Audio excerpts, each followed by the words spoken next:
Dabbled occasionally in stand-up. I dabbled occasionally. Let's analyze what the fuck happened in this Dabbleverse, shall we? Imagine growing up as a kid with a stutter, to having a recurring role on the most popular radio show of all time, then becoming the announcer on The Tonight Show, to walking the red carpet at movie premieres. With win after win, you'd probably feel like you could do anything. But what if it all went away? The fame, money, and respect, and you were reduced to reading insults for $2 at a time. Know how many people are going to piss in your grave. Didn't you kick your dying cat? When you swallow KB, do you scrape it from your belly or do you drink straight from the spigot? Dabbled occasionally in stand-up. I dabbled occasionally. Good afternoon, stuttering John Edward Melendez fans. That's right. I witnessed a documentary. I saw it and I liked it. I liked the format. It was done by a guy named Shitterson, and it was done okay. The only thing is it's very biased towards John Edward Melendez. Now, a documentary should be unbiased to a certain extent. I've been involved in a lot of documentaries, and most of the time they try and take an angle, and this one is definitely taking an angle, and I will defend John Edward Melendez when the news warrants it. Sometimes I give my commentary, sometimes I don't, but here I like it, but there's a lot of things in it that just are not telling the truth. And when this is all said and done, we want the record to be clear about the Dabbleverse. Does the Dabbleverse end at a certain point? Does it continue on?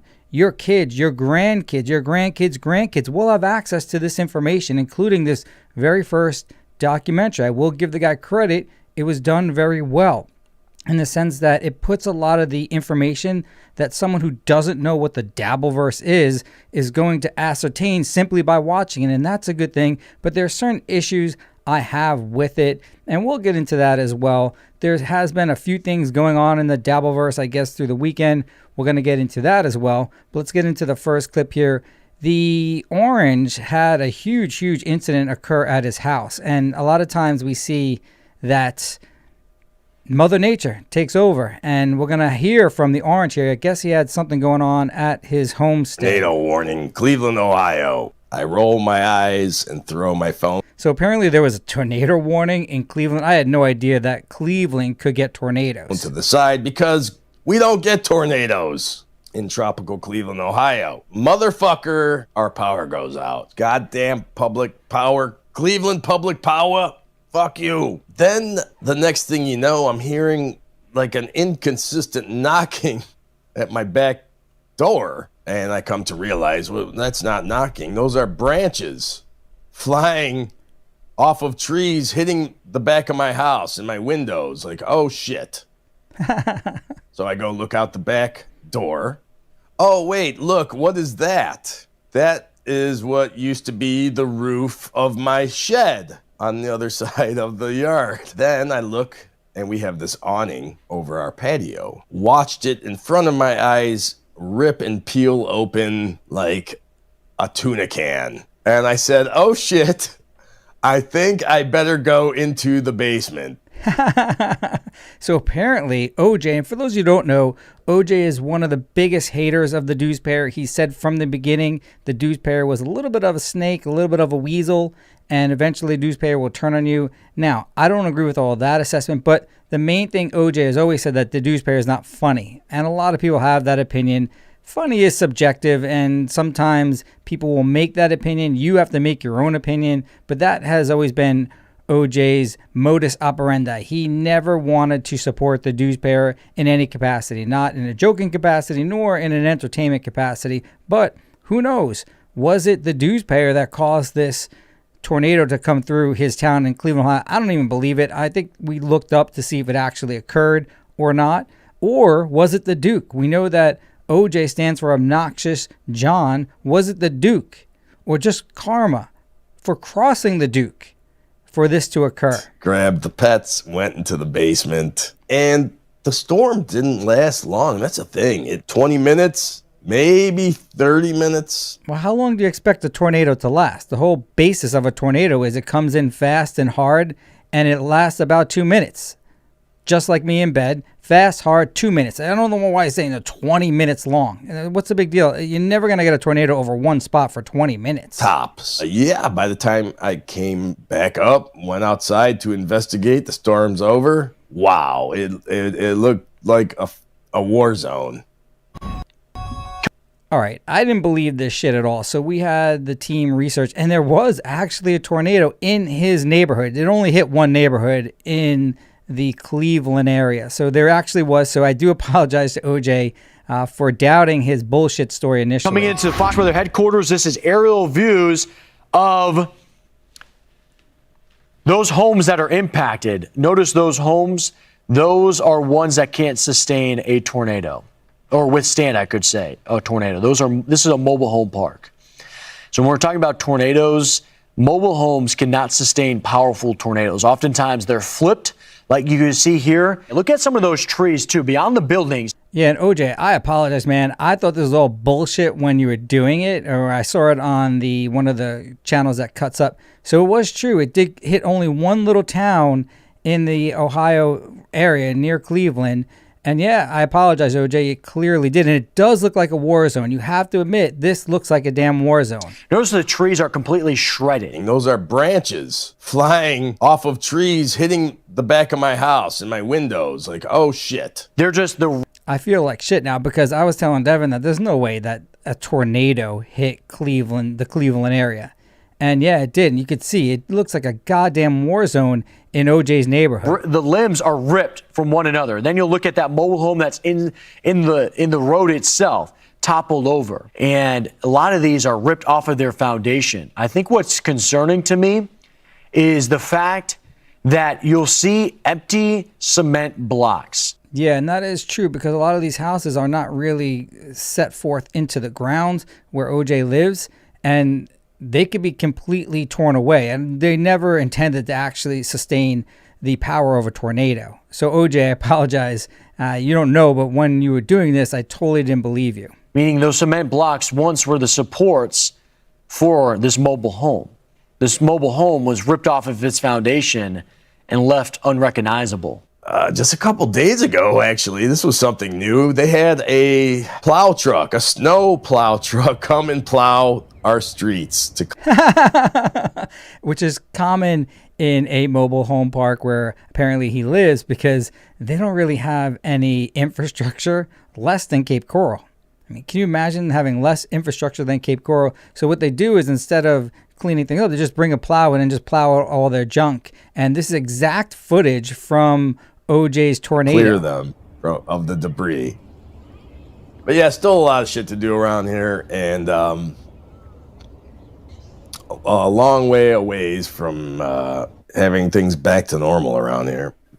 And for those of you that share in OJ's dislike of the Deuce Pair, you would probably want to reach out to OJ, maybe offer some financial assistance. I know that OJ, from the beginning, has warned everyone about the Deuce Pair, that he's not funny, that he is a little bit of a snake, and that's not my opinion. That's OJ's opinion. I've actually contradicted him on multiple occasions when I would go on the show. When Rocco would have his show, OJ would be adamant on how unfunny Shuli was. And I never said necessarily that he was so funny, but I didn't think he was as bad as OJ would profess. And OJ, I do apologize. I did have to look up and confirm that your town actually sustained a tornado, and it actually did. So here we go into something that I am walking around in my mind going, One of the funniest little quirks that my good buddy Rob Saul picked up on is when the Deuce Pair does his laugh, and then he ends it with that.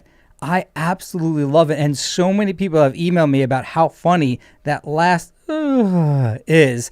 And now watch the Deuce Pair. This is, I think, where OJ gets it from, because the Deuce Pair won't even acknowledge how funny this is. And I guess John Edward and Clay were debating as to the origin of who came up with the really, it's like who actually saw it and then replicated it for us to enjoy. God, now that you point out, after you pointed out Shuli's laugh, Rob, I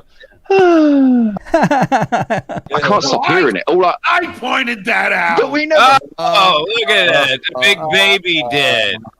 Uh-oh. I pointed out an impression that everybody can't stand. That Listen to the Dewsbury and listen to exactly what he says. I pointed out an impression that everybody can't stand. I haven't met one person that doesn't love it. Bob and Gina, when I call, all they goes, they love it. Absolutely love it. I don't know if they tell the Dewsbury the truth. I mean, I don't speak to Zenhauser or Mike Morse, but everyone that I talk to loves doing, I can't even do it nearly as well as Rob Saul. was me. But we never, like, Rob accentuated it. Like, now whenever I'm listening, all I hear, Oh my God! Look at how upset John Are is. you trying to tell me Clay is not fucking with him? Shuley's laugh, Rob. I can't stop hearing it. All I pointed that out. but we never, like, Rob accentuated it. Like, now whenever I'm listening, Well, listen, all I hear is, listen. I'm the one who even told Rob to do that. Anytime I hear anyone go, I laugh as well. It's fucking amazing. Let me explain something because I do got to. 100%. Is he in more trouble there, Clay? Yeah, I used to do the laugh, and then I did the but I never thought of putting them together until one day I was like, what if I put them together? How do you guys listen to more than 10 minutes of it? Now, I always say I anticipate the show. I do put it on, and then Devin and I laugh, and we wait, and we bet how long it's going to get to 1.2K, and then we say, all right, let's go back in 5 minutes so it goes to 1.8K, 1,800 live viewers. I mean, that's the funny part to us because clearly, well, most likely it's not. I have no evidence to prove, as Clay rightfully pointed out, that they purchase 600 live viewers every single show. Now, when you purchase the live viewers, the cool thing about it is they actually will give the thumbs up.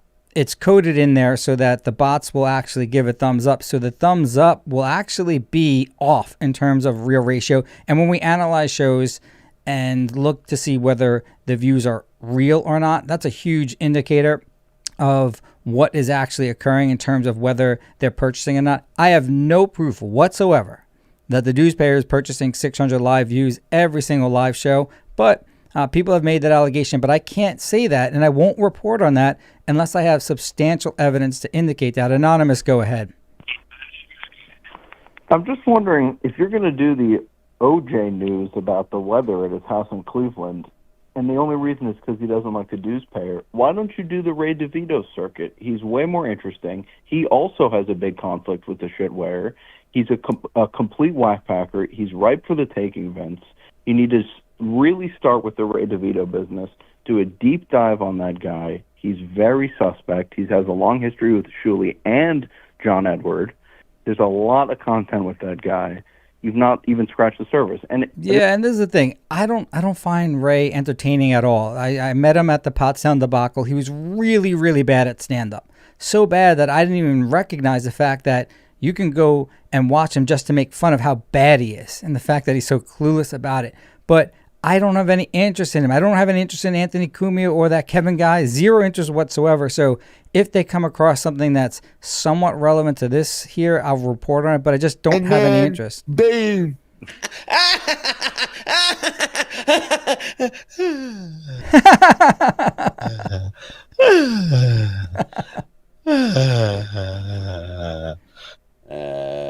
Just laughed out loud. Love the Shirley laugh. But one piece of advice: end with just one sign, not multiple. So last night I was laying in bed and Rob Saul's show came on. And I know Rob, I got your emails. It was like he emailed like 7 times to come on the show. I couldn't do it because I just wasn't ready, didn't want to leave. But I did say to him, I was laughing my ass off when he puts on the Shuley hat, starts to do the fake laugh, but ends in the sigh. But I don't like hearing multiple sighs at the end. Just one nice, good sigh is hilarious. Hilarious. When Bob does it, when Gina does it, like, that's how we say, all right, bye, Gina. Bye, Bob. We all do it. I mean, it's just so hilarious that we're all doing it behind his back. Now, we're not doing to make fun of the Dewsbury, but it's just something that we like to do. And you know, when Eric the actor would call in, you would hear Ralph and Howard privately doing all types of quirks that Eric the actor would do. And just like that, Just like the fellow whackpacker Eric, we have the Shuli, another whackpacker, that we use his quirks and we laugh about. It's no big deal. And people say, oh, Vince, you're calling the dues payer whackpacker to make fun of him. No, I'm not. I worked with him. I gave him a lot of content. Probably gave him more content than John Edward Melendez did. All John did was tell him what to say when he would call for years, year after year. He would call up the show and just remain on hold for hours. Okay, like that is the number one sign of a whackpacker, where they have this somewhat need, this overall need and desire to call into someone's show for hours upon hours. None of my callers here can ever be like that because we're not on for hours. And he was 3 hours behind in Vegas. Can you imagine how abnormal you have to be to sit on hold for hours just to talk to someone on the radio for no compensation? I mean, that's the beauty of whackpackers. They don't even know that they're whackpackers. Most of them will deny it, as did Eric the actor. 908, go ahead. Vince, it's Shuli. I'm on break at Home Depot. I gave you the exclusive to the...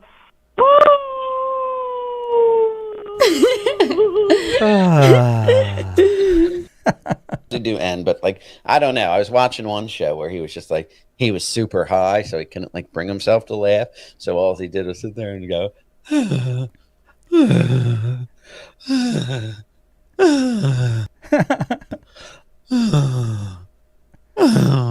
Let's analyze. Now, I really like Rob Saul. We get along fine. And Rob, I do apologize. I did get your 7 emails, but I got them this morning. So next time you email, I'll be able to go on. But just got to give me a little bit more time so I compare. So let's get into this documentary. I explained at the beginning that I love the format. I love the editing. I mean, there's certain things that you could have done differently. Sheet Shitterson, don't give us those warnings at the beginning. Those first 4 or 5 seconds must be powerful, especially on YouTube, but anywhere. Come in hard with it. Hard. Don't come in with a warning about using fair use. Those warnings don't give you any more legal benefit. Whether you put them there or not, they won't help you. So don't do it. Don't waste time telling us this is all fair use. Get right into it. Start right, just like I started, start just like this. You want to give those stupid warnings, do it at the end, or don't even do it. Leave it out. Either it's fair use or it's not. Not once did I ever see a case where they say that fair use was allowed because someone gave a warning that they're using the actual content. That's bullshit. I know back when YouTube was first starting out, people would put those warnings in, and YouTube actually sort of promoted that. You don't have to do it anymore. Just get on with it and do it great and hard and fast right at the beginning. What the fuck happened in this album? Shall we? Imagine growing up as a kid with a stutter, to having a recurring role on the most popular radio show of all time, then becoming the announcer on The Tonight Show, to walking the red carpet at movie premieres. With win after win, you'd probably feel like you could do anything. But what if it all went away? The fame, money, and respect, and you were reduced to reading insults for $2 at a time. Know how many people are going to piss in your grave? Didn't you kick your dying cat? When you swallow KB, do you scrape it from your belly or do you drink straight from the spigot?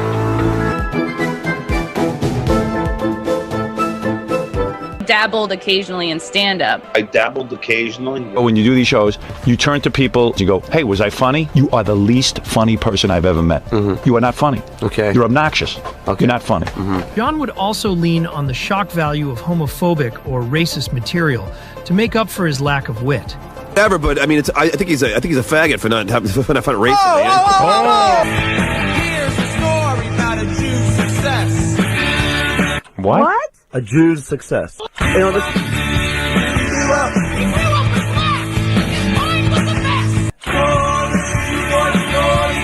What does this say, Jew boy? No, it goes, poor little Jew boy thought he was a coon. Less that Anthony said this. If I even love Ben. Great time, wherever he is. I love Anthony. He's sucking a cock somewhere. A little faggot. Is he gay? That's what those guys are implying. Wow, it's amazing that John called out the word retard, but didn't say anything about that, especially since 2 out of 3 of his children are part of the LGBTQ community. And when we make that statement, you don't know if Oscar's gay or not. You don't know if he's part of the community or not. We know that Greta is, in theory. I don't like segregating human apes based upon certain characteristics, especially things that they can't control, even things that they can control. When we say someone is black compared to white, or God knows, even African American, you start to make people appear to be different. You're all human apes. You developed in different geographic locations, which will have certain characteristics, but ultimately you're just an ape. You're part of the great apes. That's it. Just because you have black skin doesn't make you any smarter than someone that has white skin or any better innate at playing basketball. You know, I was thinking about FK Mammy when she had to tell her parents, I got good news and bad news. And she said, I'm pregnant. And I think she was 17 or 18. So her parents assumed that was the bad news. Little did they know the bad news was still coming after that. Obviously, she was impregnated by a black guy. So it's like they thought, well, you're pregnant. Okay, but what's the good news?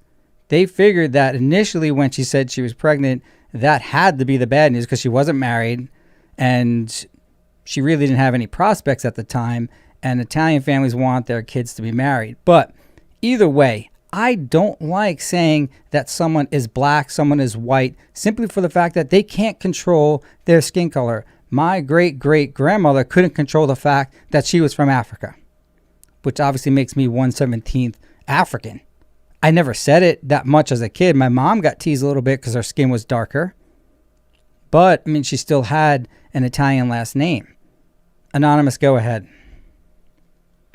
Hey, my African brother. I was just wondering, it's okay if you can't answer this, but do you know if John has hired or retained an attorney to represent him in the thing that he's got going on? I mean, he was talking about they're going to be pro bono and he's got friends and stuff, but I saw one document he didn't have a representative. I mean, do you know if he has an attorney is the first question. Second question is, if he does, do you know who it is and are they a reputable attorney? I'm just wondering if he's represented that you know of, if you can answer. Thank you, my You just asked 5 questions, literally 5 if you go back and listen. But now I don't know which question to ask. I said so many times, do not ask compound questions.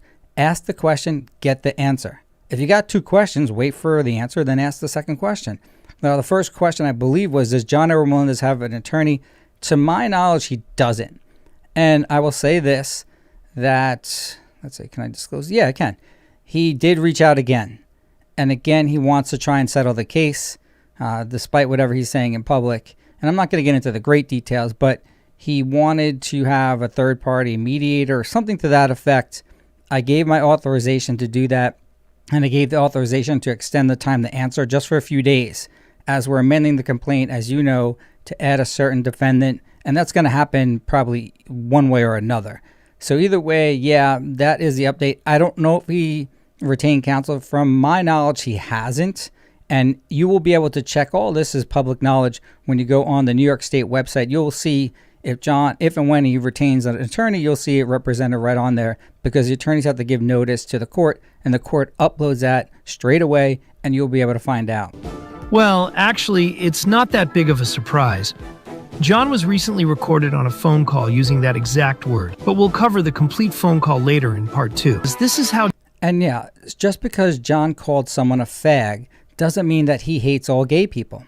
But what narcissists like to do is have hard proof for when they are going to discredit you.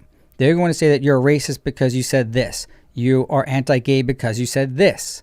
That is not how I judge people. I won't judge you on your words. I'll judge you on your actions. John operates today. He uses the big victories in life, like the cabbie fight, to feed his ego. But he also refuses to take the losses in life and learn from them. He'll instead ignore the loss or spin the loss in some twisted way to make it a win. This contributes to his delusions of thinking he's always winning or coming out on top. To this day, the win over Cabby has made John believe he can fight nearly anyone and win. This is John nearly 30 years later. He's trying to fight someone double his size, and I believe 20 to 25 years younger. Fucking guy. Think about my fucking family. The next time I come back, I won't be talking. Important for us to cover the things that really. Now, John Edward Melendez has made a representation, I can't say to who, that he believes I trespassed upon his property. And the funny thing is, he doesn't even realize that he has all this documentation and evidence that what he was accusing me of, he actually did himself. All right, thank you for the super chat, Perry Penis Wrinkle. When will the amended complaint be filed? Most likely today, tomorrow, if they give John Edward a few more days to come up with something in terms of a financial settlement. Maybe we can get it resolved, but I doubt it. Most likely John's going to want to demand other things or just want to claim he could drop certain things. It's not going to happen. It's not a joke to me. John Edward Melendez needs to realize that. But yes, it doesn't even matter. We need to amend it regardless, but we'll figure that out as well. Now, this guy and another dude, they did this show back when John Edward and I just started to work together. I think it was in 2021. People call this one of the shows that started the Dabbleverse. I think it was called Revenge of the Sis. Now, again, I apologize. I don't know who these guys are, but they were bringing up the show that John Edward and I did together initially. So Stuttering John talked about us on his podcast, and I think you remember I was there. Remember when Shuli and Benji? Remember those guys? Oh yeah, those guys, man. They were cool guys. It's this whole show now. It's so sad. John, comment. So, do we want to talk about that? Hey, Vinny, you there? I'm here, buddy. Okay. I'm just talking about all these podcasts. That's his lawyer. There's one out there that's supposed to make fun and supposed to tell you they're supposed to be doing a service to other people by fucking, telling them what podcast to watch. John, your entire career was basically that show, but goofing on celebrities. Yeah. Like, your entire career was going out there and doing wacky interviews and making fun of celebrities. How dare you, sir? You don't get to judge people. Listen to, and what podcast to not listen to. Yet, every week, all they talk about is my podcast. That's not true. They've talked about several podcasts. I will tell you, this week we will be talking about your podcast. Oh, yeah. That will be happening. Definitely. Yeah, they're so unprofessional, too. How dare you? How can this guy call any... How dare you? But to me, Vinny, look. Yo, Vinny. I was joking because if you look in the corner here, John still had the StreamYard. Obviously, my camera, everything is all fucked up there. And John wouldn't pay for the bullshit StreamYard baby program. In fact, these guys make fun of that. I don't think it's in here. They even call out how bad StreamYard is. This is years ago. I know I'm not as relevant as George Clooney. You're not as fucking relevant as George Costanza. I know I'm not as relevant as Howard Stern. Well, Howard Stern's not as relevant as Howard Stern. But even still, he's more relevant. What a beautiful voice this guy has above me right here. Love it. Relevant than him. No. But if I'm so irrelevant, right? Relevant, then why do these two bald fat losers in their basements, trash me every week? Why does this fucking loser in Rochester, who is a partner in a marketing firm, you mean Rochester? I think his name is Carla. What? Wow, that's interesting, too, because I had no idea who the hell he was talking about at that point. I didn't even know who these guys were above us. I did listen to one or two of their shows, and they were funny. They were making fun of John. They were calling him British John. I remember there was one segment that I really liked, and I eventually told John that. But he's mentioning Carla here. This is probably back in 2021. This is part of the documentary. They left this part out, but the genesis of the Dabbleverse really is starting right here because these guys are doing really what Carl did and then what Shuli ripped off, that exact format, and they ran with it. That's cool. Is he trying to dox fucking who are these podcasts? Is that what he's doing? I think he is. Is that what you're doing, Johnny boy? That's not very cool, That's not cool or fun. It's not very cool. See what Trip thinks. How weird is that, too? Because we know eventually John Edward Melendez will disclose some of the information that is public. Carl's name, Carl's dad's diagnosis with cancer. Although I will always defend John Edward Melendez. It was Carl that initially gave that out. Thanks about this. Although Rochester makes sense with all the shows they make fun of. Yeah. It really does make sense now. It's all Metro-based shit. Why, if I'm such a loser and I'm so irrelevant, why do they take the time out of every show to address me and this podcast? 832, Bobby Ojeda got into the boat accident with the Indians. Yeah. Oh, look, your boys are there. Revenge of the Sith. Oh, there they are. Whoa, that's funny. You need the $5 more than we do. So I guess Revenge of the Sis was super chatting in there. Again, back then, super chatting was not a big deal. And in fact, like to me, it was just a total grift, but it was working. These guys super chatted in, and John couldn't handle it, of course. That's a pretty. But good, he's not quick. Like, bro, he destroyed you. He's fucking so dumb. He just destroyed. You have to read the whole thing. How do I get? How do I pull it up? I'll read it. John, ask your ex-wife's boyfriend if you're allowed to call into our show. Okay, look, that was mean. You said that? Jesus. Now, of course, they're referring to Aaron Turner. At the time, we didn't know that he was half black. At the time, we didn't even know his name. But John, Eric Melinda's ex-wife, Susanna, fell in love with a half-black, half-white man who builds ships. He, of course, had 3 kids already, I think. And they're saying, well, why don't you ask Aaron's permission to call into the show? And I didn't know the dynamic of the relationship, whether John needed permission or not. So I think I questioned him on that. I don't get it. Well, of course, ex-wife's boyfriend. I don't get anything they say because they I don't, because you barely speak English. Seriously, because you're a bumbling fool. I don't even care that you can say this. I'm not funny on this podcast. Fine. Well, no. I never said you weren't funny on this podcast. I don't really give a shit. You take my interviews in general, my interviews alone, and I'll put that up against any of these other podcasts. Oh yeah, the interviews that Jackie wrote. Way funnier. Put any of my work on Stern, and I'll put these up against these fucking. Yeah, but you're not on Stern anymore. Yeah, but you're not doing you gotta it stop anymore. Hey, John, you got to stop clinging to the glory days. Fucking losers. And I love how bald guys like to grow the beard, Vince. Did you ever notice that? It's like they're overcompensating because they don't have any hair on their head. So they figure, well, let me just show that I have hair. It's such a talk about insecure. I'll have you know that my beard was complimented by several young ladies in Las Vegas. Yeah. And the reason for that is they want to show that they have some hair somewhere. Because they're so insecure about their fat, bald, stupid heads that they got to grow a beard. I mean, it's amazing to me. Do you think that Susanna's boyfriend wouldn't allow you to call their show? Vince, you're not helping him here, bud. No, I mean, are you fucking torpedoing him? I think he does. Are you really torpedoing him? There's a growing theory that Vince is just trolling him. Because if you watch the show, there's a lot of moments that are just weird, and people are like, this guy's not helping John, but he doesn't seem stupid enough to not know what he's doing. Well, at the time, obviously that was a joke, and John, for some reason, would go and not understand that I was joking with him. I wasn't trolling. I wasn't trying to torpedo John's show. I'm trying to make it interesting, because what John does, as we know now why, is bring on co-hosts that will only agree with him. So one way you can not agree with him is to do it in a subtle manner, and these guys picked up on it. He does shit like that. Like, it's just very funny. It almost reminds me of like Cousin Dan. Like the way he fucks with him. Yes. Like it's very subtle, but you're like, oh, he's take a fucking shot, with yeah. him about it. If we ask him? I'm sure he. I could give a. I'm sure he would. Is he? See how preposterous it is for John to have to ask Aaron Turner, Susanna's half-black fiance, if he's allowed to call into the show?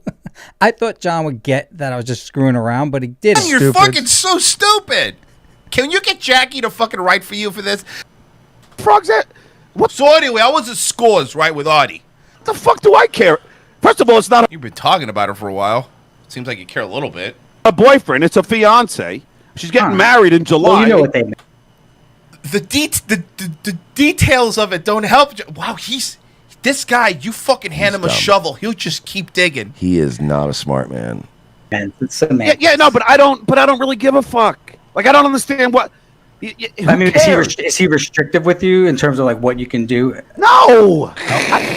He's fucking. I'm not gonna lie. Hey, Vince. He's fine. fucking with him. Vince, I don't hate Vince. I kind of like Vince. I like Vince. Vince has has grown won on me over.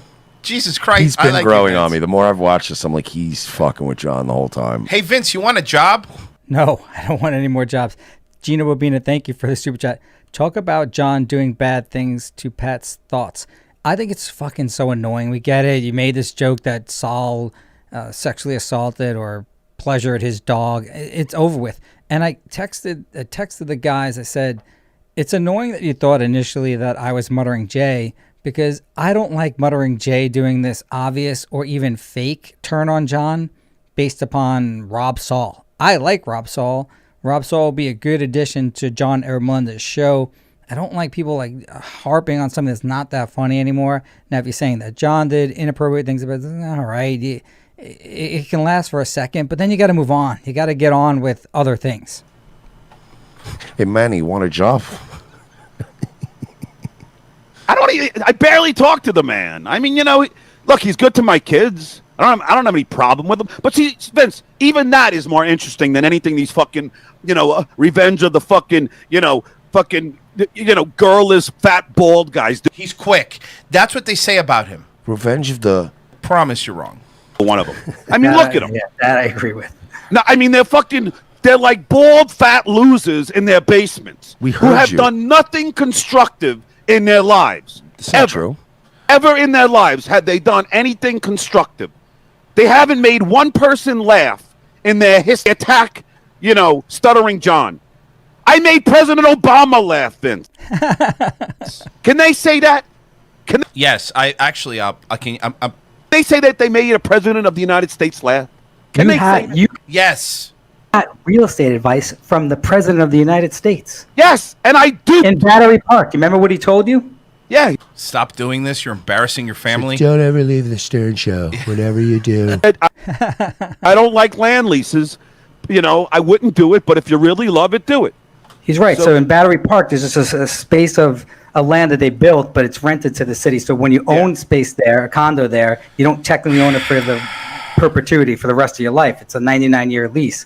So you got advice from advice from Trump. You got a flight from Trump. You got hotel rooms from Trump. You fought. You won your fight at Trump Taj Mahal. Here's a question for you, Vince. Where did all the Stern videos go, John? Which Stern videos? I guess on my YouTube channel.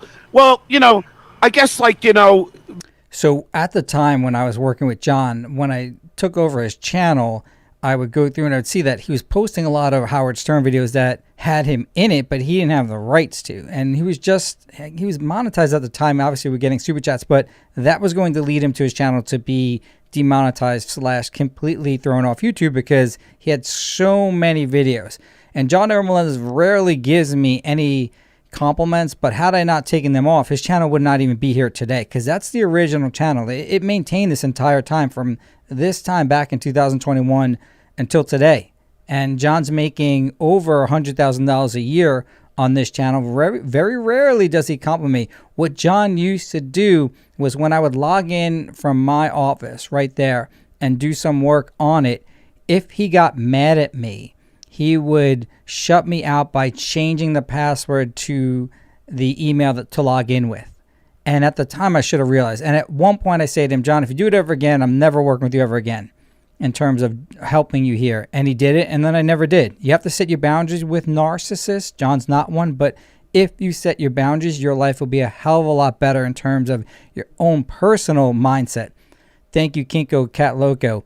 Would you consider posting those old shows you did with John? We're missing some from the archives. I don't even know how these guys got this. I have to figure out how to get them. Actually, maybe on Playboard, they would be there, assuming that John Edward didn't delete them. They got to be out there somewhere, but I do appreciate these shows. They were pretty good. Bo Beernathan, thank you for the super stick. I do appreciate that. And Real Mammy, I apologize for what I was saying before. I don't know if I got the story exactly right. I don't know if you said I got bad news and worse news or I have good news and bad news. But either way, thank you for the super stick. And I cut up the part where you were saying how good looking I was. And I made sure that Lori and Devin and Alexandra all heard that. Vince said, when you got these little douchebags, everybody go after John now. I'm not asking my fans to go after these fucking losers. No, you tried to. You're getting a lawyer. Get lawyers to come after. You're getting a. When we explain that narcissism is pervasive, it means that it will never leave ever. And look at this. Back in 2021, I guess John was still threatening lawsuits against someone. Did he change at all? Absolutely not. And it is great when you deal with a narcissist because they have no idea that they are one. Everyone around them knows eventually, but they have no idea. And their behavior will be consistent throughout time. Lawyer coming after us. And but come on, let's get everybody to go after John. Wow, how much energy are they fucking taking? It's like I don't even want to talk about him anymore, but everybody keeps on. Everyone's doing it because we weren't doing a show that day, and I was bored. I asked you, Yeah, I'm trying to think. Look, I thought the show was okay. I thought it was funny. I thought it was funny. I said, this is amazing. I like Vince. I'm on Vince's side now. I'm Team Vince. Come on, Vince. Come join the dark Yeah, side. come on, Vince. Get your solo That's the show. fun, bro. So John was complaining about a show that they were doing, and it was British Stuttering John. Man, I wish I could get that too. It's pretty funny what these guys were doing. And yeah, if you want to talk about the real genesis of the Dabbleverse, you really got to start here, because it was these guys that were criticizing John. John Edward and myself were defending it, but I was also being an unbiased person that John needs in there. John can't work with someone that says anything negative towards him, despite some of the things that he does. But it does make for such a better show, and these guys didn't understand that. I was not going to go in there and just agree with John. So they were expecting that, and I think that's why they were entertained by it. I'll get you some view. You know what? I'll tell you what, Vince. I'm going to help you out. I'll help you out. Let's help you launch your own show. We'll give you the... And at the time, I had already had a bunch of shows behind the scenes with the high-pitch one, which was more of a joke than anything. That was the one that was most public, but definitely not the one with the most views. Cousin Joe treatment. You're a big star. You come over here, you make yourself a promo. I'll play the promo on this.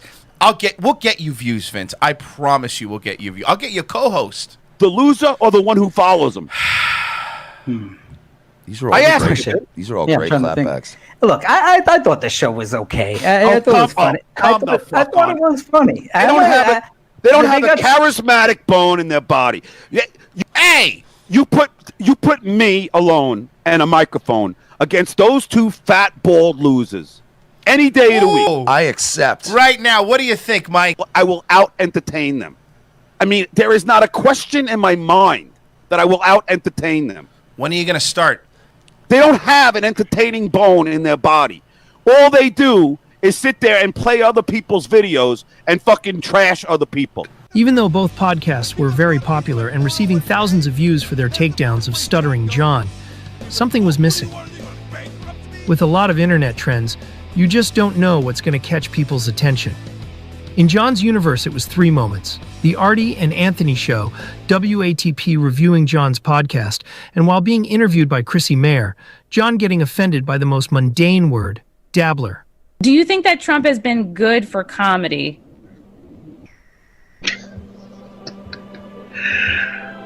Is this whole interview going to be about Trump or? If you really don't want to talk about it, I just figured. I thought you had done. I thought you had dabbled occasionally in stand-up. And with that, the name of the Dabbleverse was born. And it's funny because I never actually saw this. So great job by the person, Sheet Shitterson, who put this together. And I know I've heard this before, but I never saw it. I guess John's camera was frozen at the time. John goes back and makes excuses why he got so mad at the word dabbler. Of course, as a narcissist, which John is not, they can never actually be humble and admit that they were wrong. They always come up with excuses. It's always someone else's fault, which clearly this was not his fault, why he was so mad at the word dabbler. But it stuck, and you never know what sticks, and clearly this did. Thanks for the super chat. Mike's shitty internet provider. Can you tell Clay to respond to Mr. Doodle? Clay, respond to Mr. Doodle. I dabbled occasionally, really. Yeah, I didn't know if it was a thing you were really doing or not, and I wasn't sure. Dabbled occasionally in stand-up. So part 2 is apparently in production. We'll see if and when it does come out. But I'm interested in to see how part 2 actually moves into and transitions into really where we come into everything, where all the fans, all the people that are supporting the dues payer, supporting Carl. I mean, if you think about it, the Dabbleverse is not a big area in terms of YouTube, but the people that are here making the money off of it are able to sustain a living. I dabbled occasionally. We all saw how relentless John was being when it came to AJ Benza. But here John is, being a giant pussy, because Artie and Anthony made some jokes about El Chapo and John's movie sucking. But John's hypocrisy isn't the only thing in this episode that made people who were watching it go crazy. It was also the way John treated the Compound Media staff. And I said, what part of a fucking empty beer do you not get? Oh! But just to address the cold shoulder staff thing, there was a little confusion, I think, because, when John was doing his podcast from here, he was supposed to, maybe take care of the staff. So now things are starting to come together. Remember that guy Garrett and that other guy, they wanted to start a show and they were working for Anthony? That's who's speaking right there. And apparently he does do the tech for it. John would appear on Anthony's show. He wouldn't get paid for it. Yeah, they'd throw him a few beers. How much are the beers? $1 each? And then one time John wanted to record his podcast from their studio, which was located in Manhattan, after the show. For some reason, these dopes thought that John would have to pay for the studio, and then they say, well, just take care of the staff. Well, we know that John is notoriously cheap, but be clear on what take care means.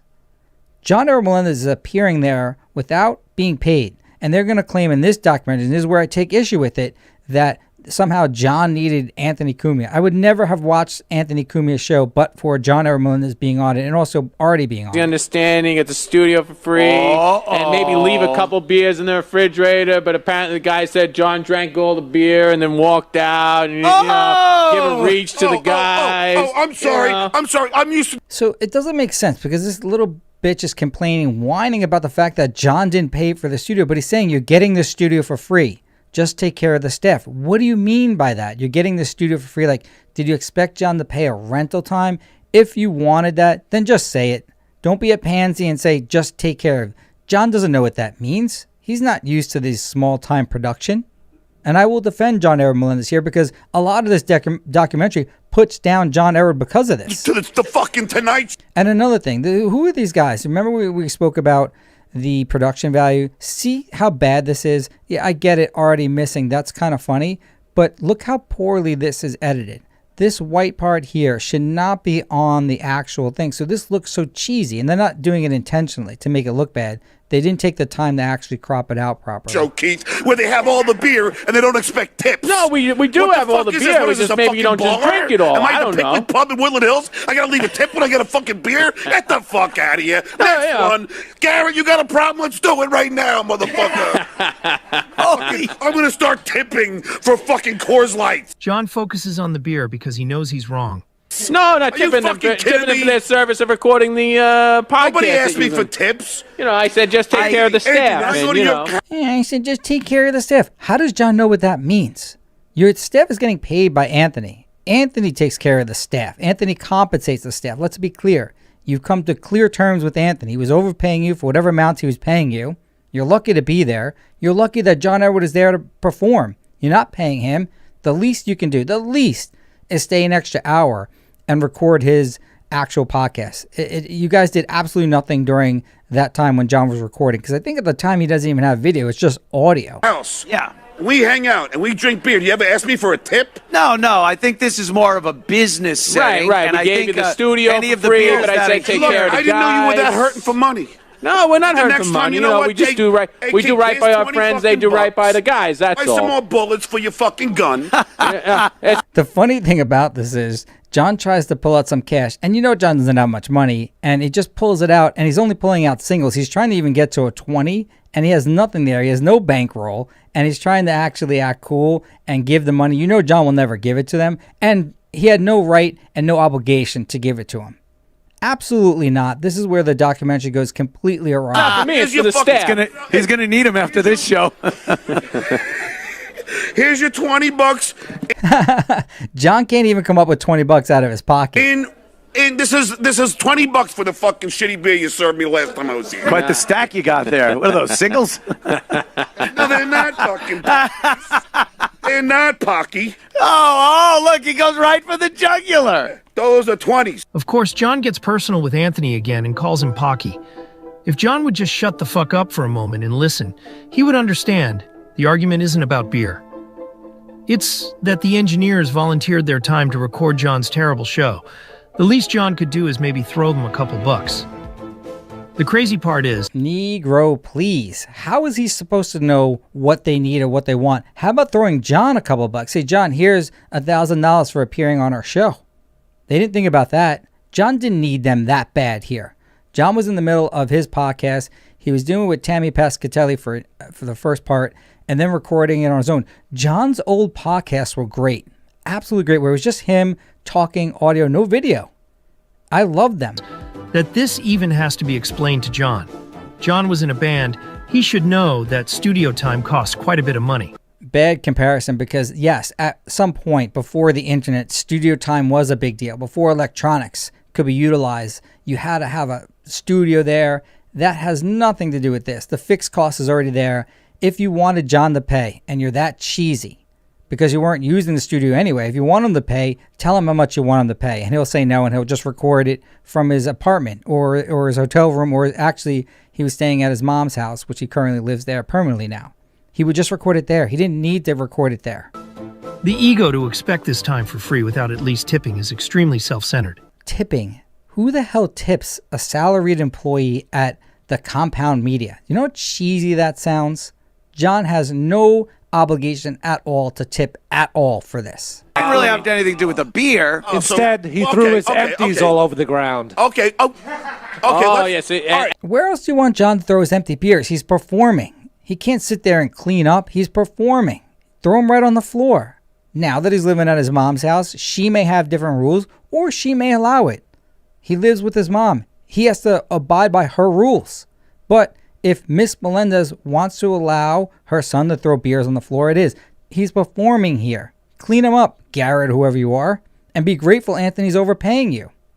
And, you big dopes, you should have recorded all of that for your own content. Did any of you dopes, Garrett or whoever, think about putting the camera right on John while he's recording this and while he's throwing his beers to the side? Why is Anthony paying you anything? Then you bring that content, edit it properly, and bring it to Anthony. Then people who don't know Anthony, like myself, are more likely to watch it when we see a video of how funny John is recording his show, grifting, and throwing his beers everywhere. Did you ever think about that, Garrett, or did you just go in on autopilot and just hit record in this really bad setup that you had here? And they said they had to clean up after you, too. Keith. Now, I keep saying Garrett. I don't know who Garrett is, but I just hear the guy in Keith, whoever. Let's go with your premise. So the 9 shows I've done, whenever you guys wanted me, I came here, I took the bullet. Took the bullet? Yeah, took the bullet. John got a lot of heat from everyone here, and who cares if he got heated? He's performing. I don't know who Anthony Cumia is. I don't know who that Opie guy is. I know who John R. Melendez is. There's a lot of us out here that came from the Howard Stern show. We never listened to Cumia in our life. The only reason why I started was because I heard that Artie was on there. John's implying that it was a sacrifice for him to come on the show, as if John is doing Anthony the favor. At this time, John had nothing going on in his career. John 100% needed Anthony more than Anthony needed John. This is John's narcissism and delusion showing. Take care equals something more than zero, Gina Babina. Yeah, I get it, but John doesn't know. I wouldn't even know at the time. Take care. How about you take care of John R. Melendez when he appears 9 times? And he didn't get paid at all. Probably didn't give him per diem. Probably didn't send a car for him. These are things that we demand for our clients, even if it's in a documentary setting. You want our client to appear, you're going to have to at least pay for a car, if not for the appearance. They didn't do any of that. John's coming in here 9 times. You can't send an hour? And you big dopes, all you dopes are just worrying about getting a little bit extra money. Can we get tipped? Forget the tip. Just the tip. You actually do something with what John is when John is there. Produce another video or 2. Produce them beautifully. Edit it down. And then bring it to Anthony. Say, look what we did. Look what we got because John's here. He's in our place. Remember when John Edward stayed in my suite at Borgata? Guess what? Our deal was he can't afford to pay. We'll fly you out here. We get to film you. That's the deal. And he's crying, oh, I barricaded myself in the bathroom and Hitman Dan was trying to get in. He actually told people that we were filming him naked in the shower. Dopey. But either way, we're filming. He knows that. We all know that. Make something of it. And if you can't, you can't. You don't have to force it, but don't ask John to pay for something. When you're saying you're giving him the studio for free and the beers for free, what else is there? Nobody tips an engineer in the background. We call them engineers. And I'm using that term loosely. Because those guys had an opportunity to make something great out of nothing, and they didn't do it. You do me one favor, and now I gotta fucking tip you? Not me. You just had to take care of the staff. That's what we discussed. Who else is there? He's saying, not me. And Anthony has no clue what the hell they're talking about. Not me. Well, how many people are there? How many people does it take to run this shitty show? How many? And what do you want John to do? You have to be specific. If you want actual money, then just say it up front. Don't make it vague because you're a pussy and you don't want to say it. Well, but nobody told me I was going to take care of this. I did, yeah. I said, the studio's free. It's our gift to you as our The studio's free. It's our gift to you. Well, what else is there? friend. Yeah. Just take care of the staff. Okay, I'm remiss. Okay, thank you. So John apologized. That's good, right? Well, not so fast. Here is Guys, how they much apologize. you want. How much you want? $1,000? Should I write you a check? No. I wouldn't take a check from John Evan Melendez for $1,000. It's not to me. It's Want to a the piece of guys. my fucking 401k? I do. What a dick. As the show went on, John continued to be a complete asshole. John actually started pestering Anthony to donate money to his senatorial campaign with a promise that if John got into office, John would get rid of all of Anthony's legal troubles. He's literally advertising that he's going to be a dirty politician who abuses his power to help out his donors. John is next level dumb. After a while, Anthony did get fed up with John's hypocritical behavior and finally decided to call out John on his bullshit. Oh, a joke. Well, now let me start. He tells a joke. I'm supposed to identify it as a joke and not get mad. Wasn't a He tells joke. a joke about John, and it's heroin addict, pocky face, asshole, shithead, fuck this, fuck that. From this point on, John knew that this appearance wasn't turning out like he wanted it to, and it only got worse because Artie showed up. Was a friend. As a senator, I will support you as a friend. Initially, everything was fine. Artie and John shared old stories, and everyone was getting along. Then the turn. Artie made a couple lighthearted jokes. Of course, this made John turn into a petulant little child. John knows he can't keep up comedically with Artie and Anthony, so John uses the only... John doesn't know that. In John's mind, he's way better, way faster comedically than Artie and Kumia combined. ...thing he has in his arsenal, which is personal attacks. So John would go back to the well and bring up Artie's drug use over and over. Yeah, here he comes, Mr. Hey, tell fucking the story. comedy genius. Tell the story. Fucking heroin-induced Seinfeld over See here. what he does? Right to heroin. Right? Yeah. Seinfeld. That's not what I do. That's what you do. The worst part is John doesn't get the hint. Every time John does a heroin joke, no one laughs. Also, John thinks it's okay to make these jokes about his friend, but he thinks this is over the line. You got a lawsuit. Look at that picture. You look retarded. Maybe he does. You know, that's I not, don't get that. You don't that's like not that. a politically correct term Are you anymore, okay? Artie. What is John Melendez? It's mentally challenged. I find this so weird because he felt like he had to call this out. Yet earlier in the episode, John couldn't care less that Anthony said this. If I even love Ben. Great time, wherever he is. I love He's sucking a Anthony. cock somewhere. A little faggot. Is he gay? That's what those I guys don't are know. implying. Wow, it's amazing that John called out the word retard, but didn't say anything about that. Especially since 2 out of 3 of his children are part of the LGBTQ community. Someone's appearance. And in fairness to John R. Melendez, I know that my gay friends love saying fag or faggot. They love calling each other that. And I say the same thing about my black family and my black friends as well. When we say words, we say them. It's in our vernacular. We don't have any issue with them whatsoever. And perhaps, Mr. Documentary Maker, John is just used to Greta and Lily using that word. And it doesn't really faze him. I know that John R. Melendez uses that word privately. I know that for 3.5 to 4 hours, actually, this is ironic. I totally forgot about this.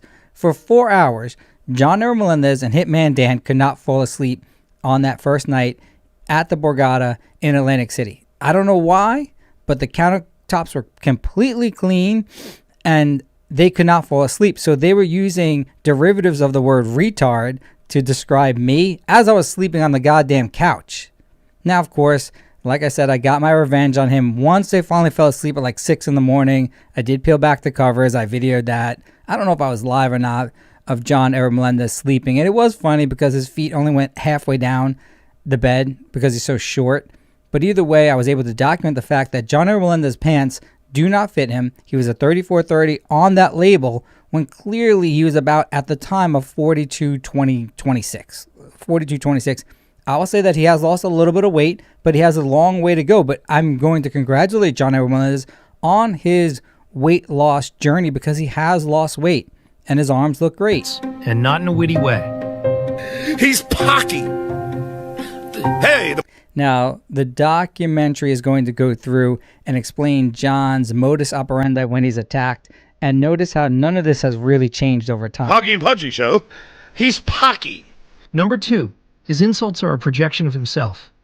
You know, I said Anthony's alone in his empty house, and he's got fake friends. Because Artie doesn't have... Look, and I think Artie has said this. Artie's lazy. He doesn't have the motivation to... Like, he hated having to do his own show, and... You know, I mean, he should have played for his own show. Really? The president could be on time. Thank you. Yeah. Thank you. Hillary Clinton's on time. Hello, she was. Now that is Flozell or Glozell, and you can tell by her green lipstick. She has a very similar route to stardom as the dues payer does. What she would do would sit out every single day, which is, you know, obviously like pathetic, in the Jay Leno show. So she'd go to the show every single day, and eventually like people feel bad for her. They start to talk to her, and that's how John actually got to know her. She actually does have talent. She worked on her craft. I saw her when she performed on Game Shakers my kids watched on Nickelodeon. Either way, same route as the dues payer. We know the dues payer was calling incessantly, calling Howard Stern like a loser in his basement. I'm not calling him a loser. I'm saying just that some people may say that is. For years upon years, and both rose to some form of stardom. So sometimes being aggressive, harassing, over time does pay off. She was. All right. But John was there. Sit the down. Sit the down. Yes, where she wanted to go. On you. I've been waiting on you forever. She's not waiting on you. That's Stephanie Miller. John worked for the Stephanie Miller show. I think it was broadcast out of her house. You're sitting here. You're sitting here. What's going on? You're sitting here. Like look at him. Just walked in and they're getting loud. Number 3, John will downplay other people's talents or outright contradict his previous statements just to insult another person. You know, I have humility, and I'm rational, Anthony. Fucking, you are no Howard Stern. You're not even Opie. At least Opie fucking was a broadcast. You really are unlistenable. Number 4, John will say someone is a bad person because of their bad behavior, although John previously ignored said bad behavior. Yeah, Anthony got fired, of course, because of his racist rant, which is fucking, I mean, I don't know, Anthony, you really think it's okay the way you act on your show? You think it's okay to talk the way you do? Now, I'm not sure if Anthony's public persona is an act. Clearly, he doesn't like Africans, according to his Twitter. I can't say that it's real, though. I don't know if that's an act. Clearly, his girlfriend, Missy B, doesn't like Jews. But I don't know if that's an act either. And oftentimes we confuse this public persona, which could be an act, with the actual person's true beliefs. I have no way to tell if Missy B's anti-Semitic tweets are supposed to be comedic, parody, satire, or real. I know that they're there, but I don't know if she truly believes what she says about Jews. And that's what makes it funny. Now, if those were real, I love it because we get to see the real person. I'd rather have a real person. There's something attractive about someone that's real. It's very attractive. Just a reminder, John has previously been on the Anthony Cumia show 9 times before making that statement. 9 times. Number 5, John will make ambiguous threats like saying, I know people, or you'll see what happens. And if you fucking do it again, Anthony, there will be repercussions. Ones that you don't even know. You don't know, Anthony. Number 6. Having been the subject of those ambiguous threats, I could say that is 100% true. And one of the more true. Popular ones, the physical threat. And if you did that to my fucking face, I would beat the living shit out of you, Anthony. And there is no doubt that I can. Number 7, another popular threat, the lawsuit. And if you dare to do it again, I already have an attorney on this. Because if he incites any anger, any hate towards my children, I'm going to sue your fucking balls off, Anthony. You hear that? You pock-faced prick? I'm going to sue your fucking balls. Number 8, John will threaten other people's children. Because in his words, they started it. Because Keith Maresca, you have children, don't you? Yeah. Do you want me to start a campaign about your children? Number 9, exposing information like criminal history or just doxing people.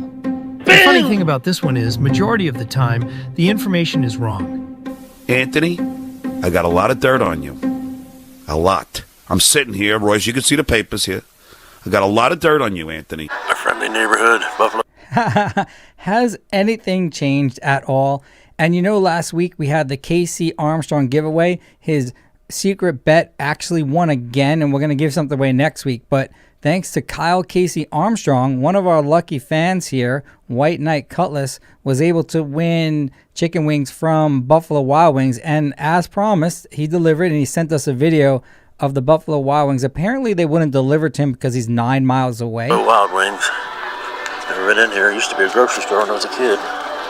Thanks again, Vince, Casey. Appreciate it. Yeah, don't thank me. This was all KC. Pretty damn awesome. Actually, you guys are the best. I have to pick it up. Delivery. They wouldn't deliver 8.9 miles. They wouldn't deliver it, so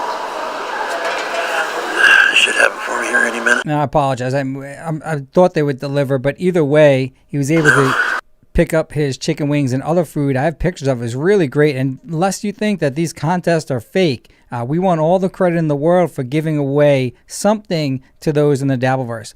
I will say this. I've never seen the Dues Pair give away one thing ever.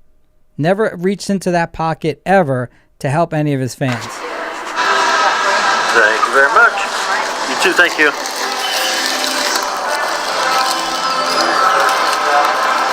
Thank you. You have a nice day. You guys too. The hell is that? People hold the door for other people and they then say, have a nice day? Holy shit. Was that staged or something? I've never seen that in Manhattan. Alrighty. Well, once again, thank you, Vince, JC. You guys are freaking awesome. Give you one last goodbye shot here, or whatever you want to call it. Farewell. Adios. Thanks again. You're welcome, and I do appreciate everyone here supporting, and we will continue to give away everything that we have here. Okay, that was our show for today, Monday, Hanging with Vince. We're going to be back Wednesday, Hanging with Vince. We have new content coming in because there's a lot of different things that will probably happen with the lawsuit. I'll keep you updated on that. Please tell Clay to answer Mr. Doodle. I don't know what that's going on, but Clay, answer him already. Clay, I liked you on John Edward Show. And I love how the Dues Bear thinks that the sigh is not funny. It's absolutely hilarious. All right, I'll see everyone back here on Wednesday. We're going to be hanging. We're going to be doing some work. It's Wednesday. It's hump day. We'll be working hard. I'll see everyone back here. You in? Compromisable? Compromisable. All right, then I'll see you back here on Wednesday. Godspeed, John Aaron Melendez. I'll keep you updated as to what occurs with the lawsuit, if anything. Or if John hires an attorney, you will see it because it's all public record. All right, I'll see you back here on Wednesday. Analyze what the fuck happened in this Dabbleverse, shall we? Dabbled occasionally in stand-up. I dabbled occasionally.